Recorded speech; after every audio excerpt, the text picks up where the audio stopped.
Koperasi Merah Putih ini terbentuknya mulai dari tentu perangkatnya dan kemudian badan hukumnya.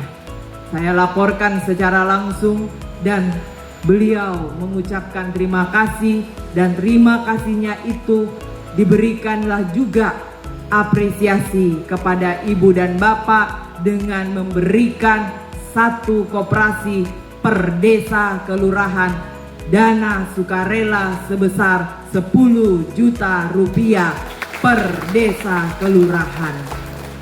Alhamdulillah, secara total jumlah yang beliau berikan sebagai bantuan untuk seluruh koperasi Merah Putih yang ada di Kabupaten Baru yaitu sebesar 550 juta rupiah.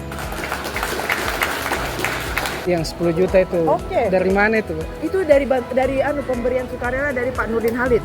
Oh, Alhamdulillah dia apresiasi bahwa di Sulawesi Selatan, di Kabupaten Baru khususnya di mana saya sebagai bupatinya, bahwa program dari Bapak Presiden ini yang tentu juga beliau juga sebagai wakil ketua Komisi 6 DPR RI, yang tentu berharap juga Sulawesi Selatan yang bisa juga memperlihatkan keseriusan dalam pembentukan Koperasi Merah Putih ini, maka itulah apresiasi itu diberikan kepada seluruh koperasi Desa Merah Putih di Kabupaten Baru, 40 desa 11 kelurahan, masing-masing sebesar 10 juta per koperasi. Itu bantuan dari Bapak sebagai dana sukarela ya, sumbangan sukarela untuk semua koperasi.